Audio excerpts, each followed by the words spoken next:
होती है, कोई भी दुर्घटना होती है, घबराने से तो वह उसका सामना करो। चुनौती जब आती है तो चिंता नहीं, चिंतन करो। भयभीत होने के बाद समस्या बढ़ जाती है। अपने आप के पॉजिटिव सोचो कि मैंने अधर्म किया होगा पक्का है, लेकिन मैंने धर्म भी किया है।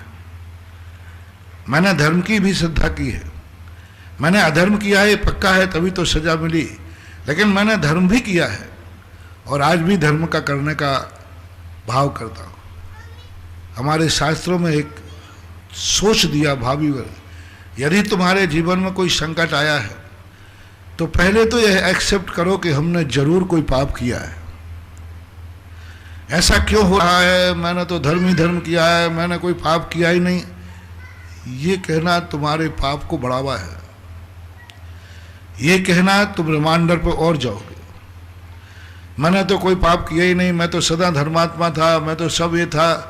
ये सब जो तुम्हारा बहानेबाजी है, ये हर पुलिस रिमांडर में जाने वाला अपराधी यही कहता, साहब मैंने कुछ नहीं किया, मैंने तो कुछ किया ही नहीं, मैं तो सीधा साधा आदमी हूं, मैं तो ये, आप तो 4 लोगों से पूछ लो। ये पुलिस के सामने अपराधियों के नाटक करना अपन को नहीं करना। अपन को कभी ये भाव नहीं लाना संकट आने पर, मैंने तो कभी कुछ किया ही नहीं। आप तो सबसे पूछ लो, मेरे मम्मी पापा से पूछ लो, परिवार से पूछ लो, दोस्त यारों से पूछ लो, हमें तो महाराज भी जानते हैं, उनसे पूछ लो, मैंने तो कुछ किया ही नहीं है। पर पता नहीं बिन कारण जग बंद मैं कछु नाही कियो जी, ये बातें नहीं करना। जब भी अपने जीवन में संकट आए, एक ही बात कहना, मैंने जरूर अपराध किया है, मैंने जरूर दंड किया है, मेरे से जरूर कोई ना कोई गलती हुई है। बिना गलती किए बिना ये सजा मिल ही नहीं सकती। दुनिया की अदालत में बेईमानी हो सकती है, कर्म की अदालत में कभी बेईमानी, इस सत्य को स्वीकार करो। अपने मुंह से घोषणा करो, हाँ मैंने बुरा किया है, हा दुट्टकयम, हा दुट्ट चिंतियम, हा दुट्ट भाष्यम, 3 शब्द किए प्रतिकोण के समय।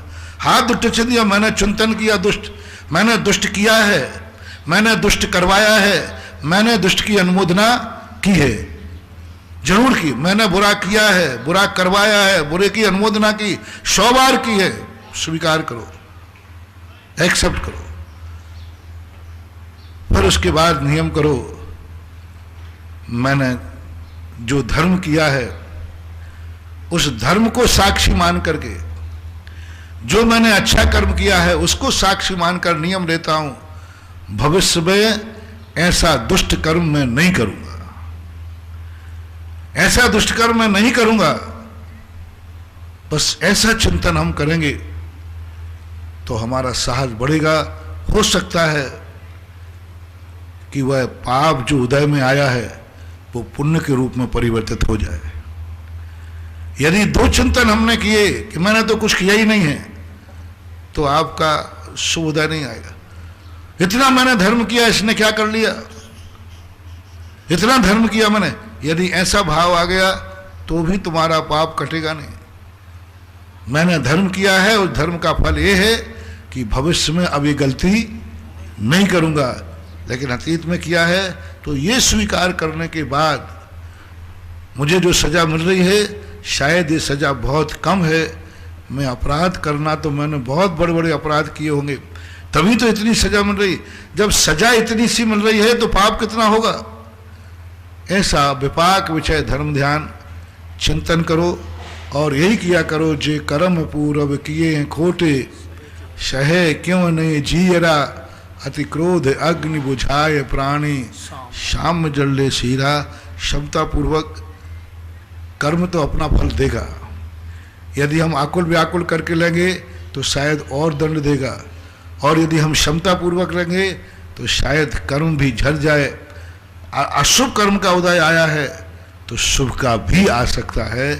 अब यही उपाय शास्त्रीय भाषा चिंतन के यही है। बाकी सबके प्रति यही भाव है कि सब सावधान रहो। देखो मैं देख रहा हूँ, सुन रहा हूँ, ये कोरोना तुम्हारी असावधानी से तुम्हारे प्राण ले रहा है, तुम्हारी असावधानी से ले रहा है। पहली बात तो तुम मानने को तैयार नहीं हो रहे हो, कोई नहीं मानने को तैयार हो। इतनी तेजी से मौतें हो रही, फिर भी लोग घूम रहे हैं, फिर भी लोग जा रहे हैं, फिर भी लोग फैक्ट्री पे जा रहे हैं, फिर भी लोग स्टॉक पे जा रहे हैं, फिर भी लोग माइंस पे जा रहे हैं। क्या है आखिर तुम क्या करें तुम्हारे साथ? आपको कमाई दिख रही है कि अभी महाराज जी अभी स्टॉक पर नहीं जाएंगे तो फिर कमाएंगे क्या? अरे कमाते कमाते प्राणी चले जाए। सारे लोग कोई मानने को तैयार नहीं। 1 घंटे का मौका मिलता है तुरंत वो कमाने दौड़ता है। सरकार वो दुकानें खुल रही हैं तो ठीक है, जिनमें कर महाराज हम तो इसलिए खोलते कि सरकार खुद करी तुम दुकान खोलो, मेडिकल वाला, आवश्यक वाला। लेकिन जो दुकानें खोलने को सरकार नहीं कह रही है फिर भी तुम रिक्शे ले रहे हो। और सबसे बड़ी चीज है कि तुम थोड़े बीमार होने पर हर व्यक्ति 8 दिन के बाद सरकार को पूछता है, दवाई को पूछता है। पहले 3 दिन आपके सबसे बड़े हैं। प्रथम 3 दिन में थोड़ी सी सर्दी खांसी बुखार हो गए, हाथ पे टूटे, तुरंत आप डॉक्टर की दवाई लीजिए। एडमिट नहीं करना, चिंता मत करो वो पहले 2 महीने के दिन निकल गए कि तुरंत तुम उठा क्वारंटाइन कर लेंगे। आजकल सरकार क्वारंटाइन नहीं कर रही है, किसी को उठा के पकड़ नहीं रही है। वो तो कह रही तुम दवाई लो और घर जाओ, जगह ही नहीं है। इसलिए आप दवाई लेने से प्रमाद ना करें। छोटा से भी थोड़ा सा एहसास होता है तुरंत सावधान हो जाएं, तुरंत परिवार के लोगों से दूर हो जाएं और अपने आप कहते हैं भाई परिवार के लोग मुझे नहीं छुए, मुझे कुछ थोड़ा सा एहसास हो रहा है, सर्दी जुकाम कुछ भी हो। अभी एक लंदन के डॉक्टर ने बहुत बड़ी घोषणा की कि कोरोना पहले 3 दिन में हाथ पैर दर्द करता है, उस समय आप चेत जाओ। उसने कहा कि मैंने तुम्हारी कब्जे में गिरफ्त में ले लिया है, उन 3 दिन के अंदर ही आपको कुछ ना कुछ दवाई शुरू कर देना चाहिए। 5वें दिन जाकर के उसने थोड़ा सा बुखार देगा, 99, 98, 99, 100, चेत जाओ आप दवाई तुरंत ले लीजिए। आप इसको सर्दी जुकाम का बुखार ना कह करके आप तुरंत सलाह कीजिए, सिटी स्कैन कराइए तुरंत। सिटी स्कैन के बिना कोई भी चीज पकड़ में नहीं आ रही। जो कोरोना जांच की जाती है वो सब गलत निकल जाती है। 5वें दिन के बाद जैसे बुखार आवे आप दीजिए, और जैसे ही आपका बुखार तीसरी घंटी में 102, 103 बुखार कर देता है तो उसने कह दिया मैं लंच पर पहुंच चुका हूं। तो अब ये सब चीजों पर विचार करो। सब लोग 8-8, 15-15 दिन बाद मेरे कहने पर नहीं जा रहे। कई लोगों को तो मैं खुद कह रहा हूं कि भैया जाओ, हाँ महाराज करूंगा।